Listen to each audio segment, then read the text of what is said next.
بسم اللہ الرحمن الرحیم نحمده ونصلی ونسلم علی رسولہ الکریم اما بعد۔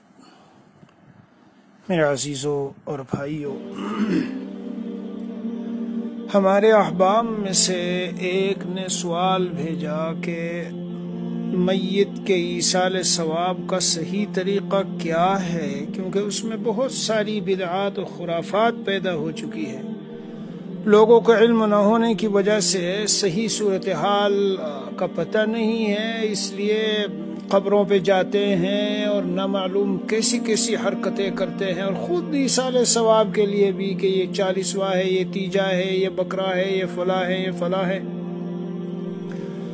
اچھا سوال ہے، اور سوال بھی ہمارے ایسے احباب میں سے ایک کا ہے کہ جن کی آدھی زندگی بیچاروں کی سمندر میں گزرتی ہے اور آدھی خشکی پر، یعنی وہ سمندری جہازوں میں جو انجینئرنگ کے کام ہوتے ہیں ان میں بیچارے لگے رہتے ہیں۔ تو خیر میرے دل میں آیا کہ لاؤ ایک اچھا سوال ہے، اس کی وضاحت کر لیں۔ کوشش کرتا ہوں کہ آدھے گھنٹے کے اندر ایک اچھا خاصا مضمون اس کے تعلق سے آپ حضرات کی خدمت میں پیش کر دیا جائے، اور باقی انشاءاللہ اگر کچھ ایسا اہم ضروری باتیں بچیں گی تو انشاءاللہ تعالی ان کو پھر کل کی نشست میں رکھ لیں گے۔ بہرحال تو سب سے پہلے میرے عزیزوں، سب سے پہلے یہ سمجھو کہ ایصال ثواب کی حقیقت کیا ہے اور مطلب کیا ہے ایصال ثواب کا۔ یہ ہم جو ثواب پہنچا رہے ہیں، اگر اس کی حقیقت ذہن نشین ہو جائے تو بہت آسان مسئلہ ہو جائے گا۔ ایصال ثواب، اس کا یہ تو عربی کا لفظ ہے جی، ایصال ثواب اس کا معنی ہے ثواب کا پہنچانا۔ حقیقت اس کی کیا ہے؟ ہم نے کوئی نیک اعمال کیے، اچھے اعمال کیے، نفلی اعمال، ایک تو وہ ہے جو ہمارے ذمے میں لازم کیے گئے، فرض و واجب کیے گئے، وہ تو کرنے ہی ہیں ہمیں، وہ تو اللہ تعالیٰ کی طرف سے ہمیں مکلف بنایا گیا اس کا۔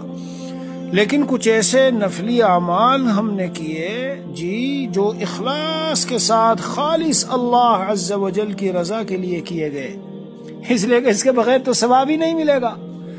بہت سے لوگ شہرتوں کے لیے بڑی بڑی دیگیں اتاریں گے، شہرتوں کے لیے کہ وہاں فلاں بزرگ کا یہ تیجا ہو 40واں ہو رہا ہے اور یہ ہو رہا ہے جی، اور مطلب ناموری کے لیے کہ 2 درسگاہیں بناؤ، ان کے اوپر لکھو کہ فلاں کے ایصال ثواب کے لیے، اور یہاں اتنا یہ تعمیر کرو، اور اس کے اوپر لکھ دو کہ یہ صدقۃ الفلاں ابن فلان، اربعین لکھانے کی، اور ان شہرتوں کی کیا ضرورت ہے؟ اللہ کے بندے، تیرے والدین دنیا سے چلے گئے، تیرے قریبی کوئی چلا گیا، بیوی جو زندگی بھر تیرے ساتھ دکھ درد میں غم میں شریک رہی وہ چلی گئی، یا خواتین سے کہتا ہوں کہ آپ کا ساتھ زندگی گزارنے والا جی رات و دن خون پسینہ ایک کر کے کما کے گھر کو سجایا بجایا، دولت جمع کی، اور ماشاءاللہ آپ مزے لے رہے ہیں۔ اللہ کی بندیوں، کم از کم جس نے بیچارے نے اتنی زحمتیں اٹھائی، تکلیفیں اٹھائی، تو کچھ اسے یاد کر لو،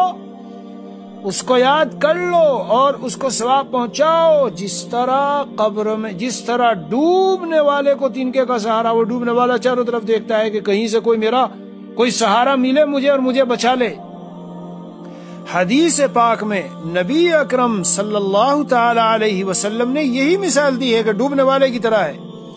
برزخ میں جب آدمی چلا جاتا ہے اور دنیا سے جاتا ہے تو وہ کوئی ثواب پہنچائے، کوئی دعا کرے، کوئی استغفار کرے جی، کوئی صدقہ خیرات کر کے ہمیں ثواب پہنچائے، اس طرح منتظر رہتا ہے، اور وہ بہت شاندار ہدیے کی شکل میں جاتا ہے یہاں سے، بہت شاندار ہدیے کی شکل میں۔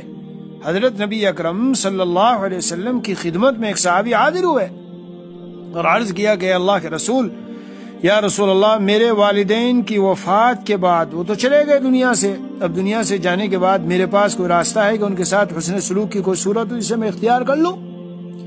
نبی اکرم صلی اللہ علیہ وسلم نے ارشاد فرمایا، ان کے لیے دعا و استغفار کرنا، ان کے لیے دعا و استغفار کرنا، ان کے بعد ان کی وصیت کو نافذ کرنا، ان کے متعلقین سے صلہ رحمی کرنا، اور ان کے دوستوں سے عزت کے ساتھ پیش آنا۔ اسی لیے روایتوں میں بعد میں آیا کہ زندگی میں کسی سے کوتاہیاں ہو گئی ہو، زندگی میں کسی سے کوتاہیاں ہو گئی ہو والدین کے حق میں، اور ان کا ادب، احترام، فرمانبرداری جو کرنی چاہیے نہیں کی، آئے ہائے کیا مذہب اسلام ہے، ہائے ہائے کیا دین ہے ہمارا، کیا دین ہے ہمارا۔ مایوسی کا تو کہیں گزر ہے ہی نہیں میرے عزیزو، سن رہے ہو؟ مایوسی اور نا امیدی کا تو کہیں گزر ہے ہی نہیں۔ کوئی شخص یہ سوچ لے کہ ہائے مجھ سے قدر نہ ہو سکی والدین کی، ہائے وہ دنیا سے چلے گئے، ارے میرے پیارے ابھی بھی قدر کی صورت ہے، قدر کی صورت ابھی بھی ہے۔ نبی اکرم صلی اللہ علیہ وسلم نے فرمایا کہ جو شخص زندگی میں نافرمان تھا لیکن ان کے مرنے کے بعد ان کے لیے دعا و استغفار کرتا رہتا ہے، یہاں تک کہ اللہ عز و جل اسے بار بالوالدین، والدین کا فرما بردار لکھ دیتے ہیں، فرما بردار۔ ایک روایت میں کہ نبی اکرم صلی اللہ علیہ وسلم کی خدمت میں ایک صحابی حاضر ہوئے، عرض کیا اے اللہ کے رسول صلی اللہ علیہ وسلم، میری والدہ تو دنیا سے چلی گئی، ان کا انتقال ہو گیا ہے، اگر میں ان کی طرف سے صدقہ کروں تو ان کے لیے مفید ہوگا؟ فرمایا ضرور۔ اس نے عرض کیا کہ میرے پاس باغ ہے، میں آپ کو گواہ بناتا ہوں کہ میں نے وہ باغ اپنی والدہ کی طرف سے صدقہ کر دیا۔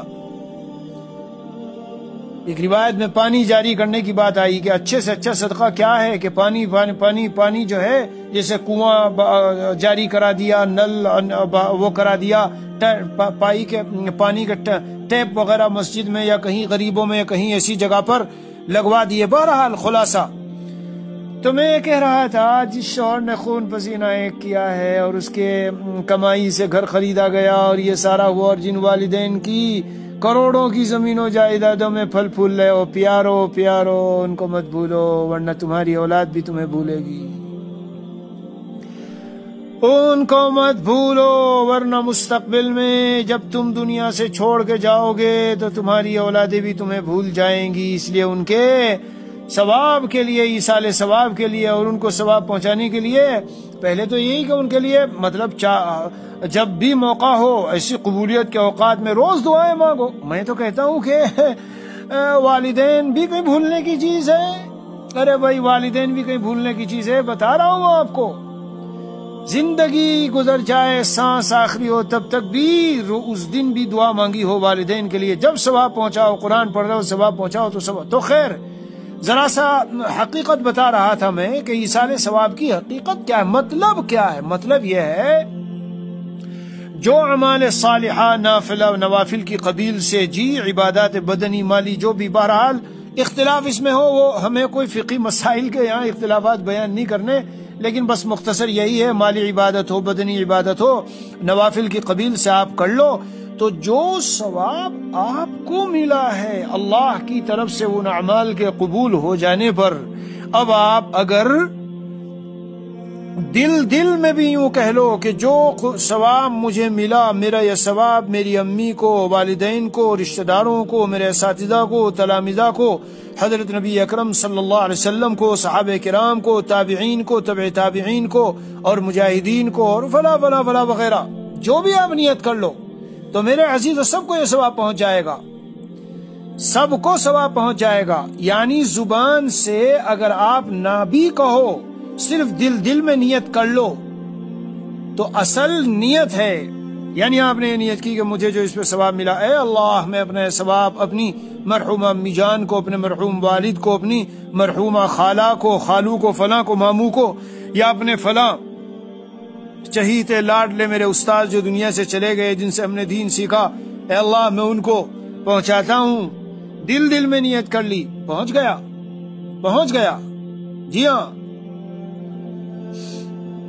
اے اللہ اس کا ثواب، مثال کے طور پر عام طور پہ جو انداز ہوتا ہے کہ حضور اکرم صلی اللہ علیہ وسلم کی روح مبارک کو پہنچ جائے، اور آپ کی برکت سے، آپ کے صدقے اور طفیل میں، اے اللہ اس کا ثواب میرے فلاں فلاں فلاں فلاں، اور اخیر میں کہہ لو پوری امت مسلمہ کے وہ تمام مسلمان انس و جن جو دنیا سے چلے گئے، سب کی ارواح کو اس کا ثواب پہنچ جائے۔ تو اس میں کوئی یعنی صحیح طریقہ یہ ہے۔ خاص بات جو بتانی چاہتا ہوں وہ یہ ہے کہ جس عمل کا ثواب ہم پہنچا رہے ہیں وہ عمل پہلے مقبول ہو بارگاہ خداوندی میں، اور مقبول ہونے کے لیے ضروری ہے کہ وہ عمل شریعت و سنت کے مطابق ہو اور اخلاص کے ساتھ ہو۔ یہ جتنے رسم و رواج کے اعمال ہیں یہ شریعت و سنت کے مطابق نہیں ہوتے، اور پھر ان میں اخلاص بھی باقی نہیں ہوتا. عام طور پہ ان کے ذریعے سے شہرت مقصود ہوتی ہے. شہرت مقصود ہوتی ہے تو پھر جب خود کو ثواب نہیں ملا تو دوسرے کو کیا ملے گا؟ اس لیے بہرحال جو دنیا سے کسی کا عزیز اور کسی کا متعلقین میں سے کوئی بھی پیارا چہیتا لاڈلا محبت جس سے ہو وہ چلا جائے تو ایصال ثواب کرنا چاہیے. اب کہیں کا ایصال ثواب کریں، یہ ایک سوال ہے. روایتوں میں یعنی کوئی خاص تعیین کے ساتھ کہ بس اسی کا اور اسی دن اور اسی وقت، اس طرح کی تو کوئی بات نہیں ہے. لیکن سورہ یاسین شریف کا ذکر آیا ہے. سورہ یاسین شریف کو قلب القرآن کہا گیا ہے، اور گویا کہ 10 مرتبہ جس نے پڑھ کے ثواب پہنچایا، گویا 10 مرتبہ قرآن کریم پڑھ لیا پورا. 3 مرتبہ سورہ اخلاص جس نے پڑھ لی، 3 مرتبہ سورہ اخلاص، تو پورے قرآن کا ثواب. بعض صورتوں کا ذکر حدیث شریفہ میں آیا ہے، وہی میں صورتیں بتا رہا ہوں. سورہ فاتحہ کا ذکر آیا، آیت الکرسی کا ذکر آیا جی. اسی طرح سورہ یاسین شریف ہے، سورہ تکاثر ہے، سورہ کافرون ہے، سورہ اخلاص ہے، سورہ فلق ہے، سورہ ناس ہے وغیرہ، ان سب کا تذکرہ آیا.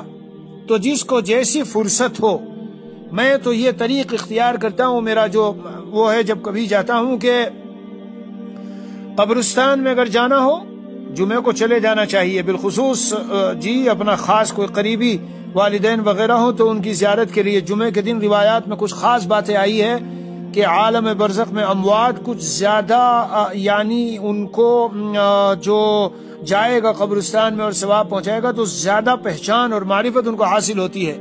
ویسے تو یہ بات یاد رکھنا، سن لو، ابھی بتا رہا ہوں، ایصال ثواب ہی کی باتیں ہیں سب. انشاءاللہ ایک قسط میں پوری نہ ہوئی تو چند قسطوں تو میں ہم ذکر کر دیں گے. جب آدمی قبرستان جاتا ہے اور جانے کے بعد وہ میت کی طرف رخ کر کے اپنا چہرہ کر کے کھڑا ہوتا ہے، ٹھیک، اور اپنی پشت قبلے کی طرف کر لیتا ہے. یہ سب روایتوں میں ہے. قبر کی فتاوی عالمگیری میں ہے کہ قبر کی طرف منہ اور قبلے کی طرف پشت کر کے کھڑا ہو. قبر کی طرف منہ کر لے اور قبلے کی طرف پشت کر کے کھڑا ہو. اور پھر جب آپ وہاں جاتے ہیں اور جانے کے بعد کہتے ہیں کہ السلام علیکم، جی السلام علیکم یا اہل الدیار من المؤمنین والمسلمین وإنا ان شاء اللہ بکم للاحقون نسأل اللہ لنا ولکم العافیہ. مختلف صیغے آئے ہیں، لیکن یہ سب السلام علیکم یا اہل القبور انتم لنا سلف ونحن لکم بالاثر وإنا ان شاء اللہ بکم لاحقون، کتابوں میں سب لکھے ہوئے ہیں. بہرحال ان کو یاد کرنا چاہیے. جب جائیں اور یہ کلمات پڑھیں اور میت کی طرف چہرہ کر کے کھڑے ہوں تو میرے عزیزو وہ میت آپ کو ٹھیک اسی طرح جس طرح دنیا میں رہتے ہوئے آپ جاتے تھے، ملتے تھے، سلام کرتے تھے، جس طرح وہ آپ کو اس وقت پہچان ہوتی تھی اسی طرح پہچانتا ہے. سمجھ رہے ہو؟ جی ہاں، ہم تو بھول جاتے ہیں بھائی. چند دن گزرے کہ بھول گئے، چند دن گزرے کہ بھول گئے. بھولنا نہیں چاہیے اپنے محسنین کو. جی دینی اور دنیاوی احسانات اور نعمتیں جن کے ہیں، جن کا ہمیں شکریہ ادا کرنا چاہیے میرے پیارو. یہ بھی ان کے احسانات کی ادائے شکر، احسانات ادائے شکر، احسانات منعم و مربی، جی وہ معلم اور والدین وغیرہ کی قبیل سے ہے یہ کہ مرنے کے بعد ان کے لیے استغفار کیا جائے، ایصال ثواب کیا جائے، ان کے اقربا اعزاء سے تعلق رکھا جائے. بہرحال تو قبرستان جائیں، یہ دعا پڑھیں. اور پھر وہاں میں عرض کر رہا تھا میرا طریقہ رہتا ہے کہ جب جاتا ہوں تو ذرا کچھ فاصلے سے ہی اپنا متوجہ اللہ ہو کر پڑھنا شروع کر دیتا ہوں، یہاں تک کہ جب وہاں قریب پہنچا تو پڑھ لیا اور سلام کیا، اور اس کے بعد پھر کچھ دیر کھڑے ہو کر وہاں جو کچھ پڑھنا ہے جی پڑھا. اگر دعا مانگنی ہو، مشائخ ہیں اور اہل اللہ ہیں اور اولیاء اللہ قبرستان میں ہیں، تو میرے عزیزو دعا کے بارے میں صاف لکھا ہوا ہے کہ جب دعا کا ارادہ کرے، عالمگیر فتاوی عالمگیری میں یہ بات بھی لکھی ہے، اور بھی تو کتابوں میں ہے. پورا میرے پاس ایک پرچہ ہے اس بارے میں کہ جب دعا کا ارادہ کرے تو قبر کی طرف پشت اور قبلے کی طرف منہ کر کے کھڑا ہو. یعنی اگر ہم دعا مانگتے وقت میں قبر کی طرف ہاتھ کر رہے ہوں میرے عزیزو، تو اس میں تشبہ بالسائلین من اہل القبور، اہل قبور جو قبر والے ہیں، بہت سے لوگ دنیا میں ان سے مانگتے ہیں. یہ سب باتیں بتاؤں گا میں اس ضمن میں۔ ایصال ثواب کے لیے قبر پہ جاؤ، یہ سب بدعات و خرافات کرنے نہ جاؤ۔ ایصال ثواب کے لیے قبر پہ جاؤ، یہ سب بدعات و خرافات کرنے نہ جاؤ جو آج کل قبر پہ ہونے لگی۔ جی قبر کی طرف ہاتھ اٹھائیں گے، دعا مانگیں گے، اور میں نے اپنی آنکھوں سے وہاں کلیر شریف ہے ہندوستان میں، ہمارے ہاں صابر کلیری رحمۃ اللہ علیہ بہت بڑے اللہ کے اولیاء میں سے تھے، وہ مدفون ہیں، تو میں خود گیا۔ اتفاق ہے بس یہ کہ وہاں کے جو پورے علاقے کے چیئرمین تھے ایک مسلمان، انہوں نے اصلاحی تعلق مجھ سے قائم کیا اور ایک محبت کا اظہار کیا اور تعلق تھا، تو وہ لے گئے، تو سب وہاں سے راستہ بناتے چلے گئے اور بڑے احتیاط اور اطمینان سے ہم گئے۔ لیکن میں نے دیکھا کہ بہت سی خواتین، عورتیں بے پردہ وہاں چھوٹے چھوٹے بچوں کو لیے پڑی ہیں، کوئی بیمار لیے پڑی ہے، خاندان وہاں بیمار لیے ہوئے ہے، اور ان سے کہہ رہا ہے یہ موت کے منہ میں ہے، مرنے کے قریب ہے، لائی ہوں تمہارے در پر، اب یہاں سے نہیں جاؤں گی جب تک شفا نہ مل جائے، میں آیا ہوں، یہ بچہ لے کے آیا ہوں، یہ بیمار ہے، تم سے فریاد کرنے آیا ہوں، بابا صاحب اور حضرت صاحب اور خواجہ صاحب تمہارے در سے کیسے میں محروم چلا جاؤں؟ کوئی سجدے میں پڑا ہے، کوئی بیماروں کو لے کے، کوئی عورت کہہ رہی ہے دے تو دیا یہ، اب اس کی دیکھ بھال بھی تو کرو، سمجھ رہے ہو آپ بیان سننے والوں؟ یعنی بچہ دے تو دیا، دلوا تو دیا یہ تم نے، اب اس کی دیکھ بھال بھی تو کرو، اس کو، یہ بھوکا مر رہا ہے، یہ بیمار ہے، یہ پریشان ہے۔ میرے بھائیوں، میرے عزیزوں، یاد رکھنا یہ سب شرک ہے، شرک ہے، خالص شرک ہے۔ مسلمان نام سے ہم مسلمان تھوڑا ہی ہوتے ہیں کہ مسلمان نام ہے تو بس مسلمان ہے۔ اس طرح کے عقیدہ رکھنے والے، وہاں جا کے سجدہ کرنے والے، ان سے منتیں مانگنے والے، اور ان سے اگر یہ میرا بچہ بیمار ہے، اگر یہ صحیح ہو گیا تو خواجہ صاحب کے نام پر اور پیر صاحب کے نام پر ایک بکرا چلے گا۔ شرک ہے، یہ شرک سے نیچے نہیں ہے، اسے بدعت مت کہنا۔ جو آدمی ان سب عقیدوں کا مرتکب ہو، اس کے نکاح میں کوئی مسلم عقیدے کی، صحیح عقیدے کی خاتون، اس کا نکاح بھی باقی نہیں رہے گا، نکاح سے نکل جائے گی وہ۔ اگر نکاح میں چلتی رہی تو زندگی بھر زنا رہے گا، وہ زنا ہو رہا ہے، اولاد ساری حرامی پیدا ہو رہی ہے۔ سمجھ لو ان باتوں کو، سمجھ لو۔ بہت سی ایسی چیزیں ہمارے اندر بھی سرایت کر جاتی ہے، تو جاؤ وہاں، تو یہ سب کرنے نہ جاؤ، خرافات، یہ سب خرافات ہیں۔ وہ بزرگان دین جو خود قبروں میں مدفون ہیں، جن سے تم یہ سب مانگ رہے ہو کہ اولاد دے دے، اولاد نہیں ہے، اور یہ اولاد دے دی، اس کو بیمار پڑی ہے صحت دے دے، اور اس کا روزگار نہیں ہے روزگار لگا دے۔ جی یہاں میں ایک مرتبہ ایک ساتھی میرے ساتھ چلے گئے، ان کے کچھ خاندانی لوگ اسی طرح تھے، تو میں ان کو توحید سمجھا رہا تھا، بعد میں اپنے بھائی کو کہتے ہیں کہ اس تبلیغی کے چکر میں نہ آنا، یہ جماعتی تبلیغی تمہیں گمراہ کر دیں گے، چلو میرے صاحب کلیری صاحب کے مزار پہ جا کے تم ذرا کچھ وہاں سے مانگ کے آؤ، پھر دیکھو تمہارا کیسی کایا پلٹتی ہے اور کیسی بگڑی تمہاری بناتے ہیں وہ۔ میرے عزیز اور بیان سننے والوں، دور تک پہنچا دینا ان باتوں کو، یہ بدعت نہیں ہے، صرف یہ شرک ہے، کھلا ہوا شرک۔ ٹھیک ہے دنیا میں تم عید بقرعید منا لو، ٹھیک ہے دنیا میں روزے رکھ لو، نماز پڑھ لو، جب تک عقیدہ اس طرح غیر اللہ، استعانت بغیر اللہ، غیر اللہ سے مدد مانگنا، ان تمام امور میں آدمی کو کھلا ہوا مشرک بنا دیتا ہے۔ یہ سب اللہ تعالیٰ کے قبضہ قدرت میں، کسی کو مالدار بنانا، کسی کو اولاد دینا، کسی کو صحت دینا، کسی کو زندگی دینا، کسی کو موت دینا، کسی کو شہرت دینا، کسی کو عزت دینا، اور کسی کی بگڑی بنانا، یہ کسی پیر پار کے ہاتھ میں نہیں ہے۔ جب وہ دنیا سے چلے گئے اور ان کے قبر پہ جا رہے ہو تو کن نظریات سے جانا چاہیے، کن خیالات اور نیتوں سے جانا چاہیے؟ ہمارے حضرت مفتی سعید صاحب پالن پوری رحمہ اللہ ہو گئے، وہ ترمذی شریف پڑھاتے ہوئے سبق میں بڑی وضاحت سے بتاتے تھے کہ آج کل خود اپنے دیوبندیوں میں ایمان اور عقیدے، صحیح عقیدے ایمان والوں میں کتنی خامیاں پیدا ہو رہی ہے۔ کل کو کہیں امتحان دینا ہے، پرچہ لکھنا ہے، کل کو کہیں کسی اس پہ جانا ہے، ٹریننگ پہ جانا ہے، کسی اس میں جانا ہے، تو کامیابی کے لیے جب تک وہ 3-4 دن امتحان چل رہے ہیں اور یہ کچھ ہو رہا ہے تو بھاگے جا رہے ہیں قبروں پہ، مزاروں پہ، اور ایصال ثواب کر رہے ہیں، اور جب وہ ختم تو جانا بھی ختم۔ تیرا کیا نظریہ تھا؟ کیوں جا رہا تھا تو؟ حضرت مفتی سعید صاحب رحمہ اللہ نے فرمایا قبر پہ جاؤ ایصال ثواب کے لیے، ٹھیک ہے، یہ نیت لے کے جاؤ، میں وہاں ایصال ثواب کروں گا اور قرآن پڑھوں گا اور سورتیں پڑھوں گا اور ثواب پہنچاؤں گا. سوال ایک کتابوں میں لکھا ہے، یہ سوال وہ اللہ والے ہیں، وہ تو بڑے پہنچے ہوئے ہیں، مثلا حضور صلی اللہ علیہ وسلم کو ہم ثواب کیوں پہنچائیں، وہاں تو وہ تو بخشائے ہیں. تو میرے عزیزو، ترقی درجات کے لیے اور بڑوں کی بارگاہ میں حضرت مولانا یوسف لدھیانوی رحمۃ اللہ علیہ بڑی پیاری مثال دیتے ہیں. بڑوں کی بارگاہ میں تم تحفہ بھیجو گے تو وہاں سے جو تحفہ ملے گا وہ بڑا عظیم الشان ہوگا. حضرت نبی اکرم صلی اللہ علیہ وسلم کی توجہ جب ہماری طرف ہوگی اور وہاں ترقی درجات، آخرت کے درجات کوئی لمیٹڈ تھوڑا ہی ہو، تو بہت زیادہ لمبے چوڑے ہیں. تو ہم جو حضور اکرم صلی اللہ علیہ وسلم، روایتوں میں نہیں ہے کہ صحابی حج کیا کرتے تھے حضور صلی اللہ علیہ وسلم کی طرف سے، صحابی قربانی کیا کرتے تھے حضور صلی اللہ علیہ وسلم کی طرف سے، تو کیا ضرورت ہے بھائی ان سب کے کرنے کی؟ جواب یہی ہے کہ وہاں بخشانے کے لیے نہیں، بخشانے کے لیے. ترقی درجات، خوب درجات بلند ہوں اور بڑھیں، اور وہاں اس لیے ہے کہ ہم چھوٹے بڑوں کی بارگاہ میں کچھ تحفہ بھیجیں. جب کوئی چھوٹا بادشاہ کی بارگاہ میں کوئی پیارا سا اچھا سا اپنے حساب سے تحفہ لے کے جائے تو بادشاہ اسے کتنا نوازے گا. تو اللہ عز و جل کے محبوب حضرت محمد الرسول اللہ صلی اللہ علیہ وسلم کی بارگاہ میں جب ہم تحفہ بھیجیں گے تو اللہ کی طرف سے ہمیں نوازا جائے گا. بہرحال بات سے بات نکل رہی ہے، اس لیے میں نے کہا ہے مضمون ہو سکتا 2 دن 3 دن تک چلے.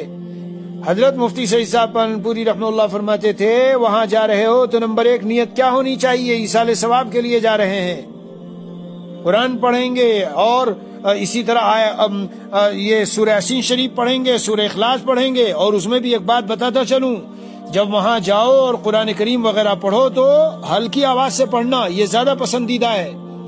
ہلکی آواز سے پڑھنا یہ زیادہ پسندیدہ ہے بنسبت زور سے پڑھنے کے. کتابوں میں لکھی ہوئی ہے یہ بات. جی ہاں، قبر پر بلند آواز سے قرآن کریم کا پڑھنا مکروہ ہے. آہستہ آواز سے جا کے پڑھیں. آپ کو گھنٹہ پڑھنا ہے، آدھا گھنٹہ پڑھنا ہے، پڑھو. تو نمبر 1 ہے کہ ایصال ثواب کے لیے جاؤ میرے پیارو. اور نمبر 2 الا فزوروها فانها تذکر الاخرہ. پیارے نبی صلی اللہ علیہ وسلم نے فرمایا کہ ان کی زیارت کیا، قبروں پہ جایا کرو. کیوں؟ اس لیے کہ قبروں پہ جاؤ گے تو ان سے تمہیں آخرت یاد آئے گی. قبروں پہ جاؤ گے تو اپنا مرنا مٹنا گلنا سڑنا، مرنا مٹنا گلنا سڑنا اور اپنا مستقبل. تو یہ جو عیش و عشرت کے مکانوں میں اور مزوں میں اور راتوں کو ٹی وی اور ویسیار اور نیٹ کی گندگیوں میں، وہاں جا کے تھوڑی دیر دیکھو، سوچو غور کرو. یہی تو کل تک میرے ساتھ چلتا تھا گاڑی میں اور کھاتا تھا اور پیتا تھا. میں ابھی آپ کو آج بیان کر رہا ہوں، اس کورونا وائرس کے لپیٹ میں آ کے میرے کتنے ساتھی چلے گئے اور وہ مجھے رہ کے یاد آتے ہیں. قریبی سلام و دعا ہونے والے، اٹھنے بیٹھنے والے اور بات چیت ہونے والی سب قبروں میں چلے گئے. رات دن یاد آتے ہیں اور پھر خیال آتا ہے. آج ہی میں کسی کو کہتا تھا میرے عزیز، یہ 15-20 سال کی زندگی، اس کا لمحہ اگر اللہ کی یاد میں گزر کر ہمیں وہ اتنی طویل 15 لاکھ اور 15 کروڑ اور 15 ارب خرب سالوں کی زندگی اور گنتی ہے ہی نہیں. اگر یہ زندگی کا سانس خدا تعالیٰ پر فدا ہو کر ہمیں وہ مل گئی تو سودا سستا ہے. ارے سودا ہے ہی نہیں، گویا فضل الہی ہے. کیا سودا ہے یہ سودا ہے کہ مثلا 1 روپیہ دے کے آپ جاؤ کہیں اور 1 کروڑ اور 1 ارب خرب کا تم کو کوئی سامان دے دے. یہ تو سامنے والے کا احسان ہوگا، اللہ کا احسان ہے. اس لیے میں کہہ رہا تھا کسی کو کہ اپنا زندگی کا ہر سانس خدا تعالیٰ پر فدا کر دو. میاں کہاں دولتوں کے چکر میں پڑے ہو اور کھپے ہو اس میں. تو میرے پیارو جو مضمون ہے ذرا اس پر آ جاؤ. میں کہہ رہا ہوں کہ حضرت مفتی صاحب پالنپوری فرماتے تھے وہاں جاؤ کہ ایصال ثواب کرنا ہے. اور وہاں جاؤ کیوں جاؤ؟ وہاں جاؤ اس لیے جاؤ کہ فإنها تذکر الآخرہ، آخرت کو یاد دلاتی ہے یہ چیزیں. اب ہم وہاں جا کے پتہ نہیں کیا کھیل تماشے کرتے ہیں، ہمارے دلوں پر تغیر اور اثرات نہیں ہوتے. اور اے میرے بھائیوں، قبروں کو پختہ بنانے والوں اور بڑے بڑے مینار اور گنبد قبروں پہ بنانے والوں، مجھے یہ بتاؤ جب تم یہ سب مینار اور گنبد بنا کے قبروں پہ جاؤ گے تو کہاں سے تمہیں آخرت یاد آئے گی؟ اس لیے ممنوع ہے بڑے بڑے گنبد بنانا. مزاروں میں اصل، میرے پیارو سن لو، میں بہت تحقیق کی باتیں بتا رہا ہوں، مزاروں میں اصل یہی ہے، ہم مرنے مٹنے کے لیے بھائی اللہ کا نام اور اللہ کی ذات ہے باقی رہنے والی، اور ہم یہ چاہتے ہیں ہم باقی رہیں. ارے میاں منہا خلقناکم وفیہا نعیدکم ومنہا نخرجکم تارۃ اخری. ایک قبر کا حال میں نے ڈاکٹر عبدالحی صاحب کی کتاب میں پڑھا. جب اس کی قبر کی مٹی پٹی ساری ختم ہو کے بالکل بے نشان ہو گیا تو پہلے جی کسی کوئی نبی وہاں سے گزرے یا ولی، میں انشاءاللہ قصہ بتاؤں گا. خلاصہ ہے کہ پہلے وہ معذب تھا اس قبر میں، وہ میت معذب تھا، اور جب نشانات مٹ گئے تو عذاب ختم ہو کے اب اس پر رحم کر دیا گیا تو نبی کے پاس وحی آئی یا ولی کو الہام ہوا. بہرحال جو بھی قصہ ہے خلاصہ بتانا چاہتا ہوں کہ چونکہ یہ بالکل بے نشان ہو گیا اور مٹ کر بالکل ختم ہو گیا تو مجھے اس پر رحم آیا کہ اب تو اس پر رحم کر دینا چاہیے، اس لیے میں نے اس کو بخش دیا. ایک اللہ والوں کا ایک جگہ انتقال ہو گیا، وہ سفر میں گئے ہوئے تھے، وہاں ان کا کوئی نہیں تھا. سنو میرے بھائیو، جب بات سے بات نکلی، وہاں ان کا کوئی نہیں تھا، نہ کوئی جان پہچان والا. چند لوگ تدفین وغیرہ کے لیے اللہ عز و جل نے خواب میں کسی نے دیکھا، پوچھا یا الہام ہوا، خواب میں دیکھا. غالباً واقعہ یہ بھی لکھا ہوا ہے، ابھی کل پرسوں میں نے پڑھا تو دیکھا کہ کیا گزری. فرمایا کہ اللہ عز و جل نے فرمایا تمہارا انتقال اتنی بے کسی اور بے بسی میں ہوا ہے کہ ظاہری شان بان آن کچھ نہ تھی، چرچے ورچے کچھ نہ تھے، رونے والے کچھ نہ تھے، اور تمہاری وہ کرنے والے جو شان کی بلندی بیان کرنے والے، تم تو بالکل بے کسی و بے بسی کے عالم میں ایسی جگہ میں تمہارا انتقال ہوا تو میں تم پر رحم نہ کروں کیوں؟ اس بے کسی و بے بسی کی حالت پر، تمہاری جی قسم پرسی کی حالت پر، ہائے ہائے اللہ کو بہانا چاہیے میرے پیارو، اللہ کو بخشش کا بہانا چاہیے، اللہ عز و جل کو بخشش کا بہانا چاہیے. میں اس واقعے کو بتاؤں گا حوالے سے، ابھی کل پرسوں پڑھا ہے، انشاءاللہ دونوں واقعات آپ کو سناؤں گا. تو اللہ نے مغفرت فرما دی، اللہ عز و جل نے مغفرت فرما دی. بہرحال میرے پیارو تو جاؤ، ادائے حق مومن، آپ کے والدین کا آپ پر حق ہے کہ جایا کرو قبرستان. تو میں اس لیے جا رہا ہوں کہ میں اپنے والدین کا حق ادا کروں. ادائے حق معلم، آپ کے استاد کا آپ پر حق ہے کہ قبرستان جاؤ، زیارت کرو ان کی، تو اس لیے جا رہا ہوں. تو ایصال ثواب کے لیے، ادائے حق مومن کے لیے، اور آخرت یاد آئے اس کے لیے. آخرت کی یاد تو کیا آتی ہے، وہاں بھی سیل فون پہ بجاتے رہتے ہیں اور باتیں کرتے رہتے ہیں، سیل فون کی باتیں وہاں بھی جاری رہتی ہے. بہرحال انشاءاللہ اور کل بیان کروں گا، کل بتاؤں گا مزید باتیں. وقت بھی ہو گیا اور کوئی مہمان کی آمد تھی تو وہ آ بھی چکے ہیں جی ابھی گھر پر، اس لیے انشاءاللہ کل مزید ایصال ثواب کے تعلق سے ہم مزید باتیں کریں گے.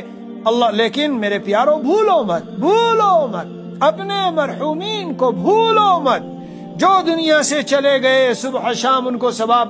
ارے تو 3 مرتبہ قل اللہ پڑھنے میں کیا جاتا ہے بتاؤ؟ پڑھو اور کہو اے میرے پیارے اللہ، یہ اتنی مقدس سورت ہے، اتنا مقدس تیرا کلام ہے اور برگزیدہ سورت ہے یہ میرے مولا، میں نے اس کو پڑھا. آپ کے محبوب نے فرمایا جو 3 مرتبہ پڑھ لے وہ پورے قرآن کا ثواب اسے مل گیا.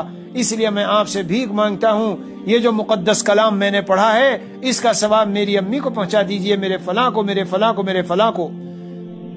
یہ بھی یاد رکھنا کہ جو آج آپ سلوک کرو گے، جس دن آپ قبر میں لیٹے ہوں گے، اللہ ویسا سلوک کرنے کے لیے آپ کی خاطر لوگوں کو پیدا کر دیں گے.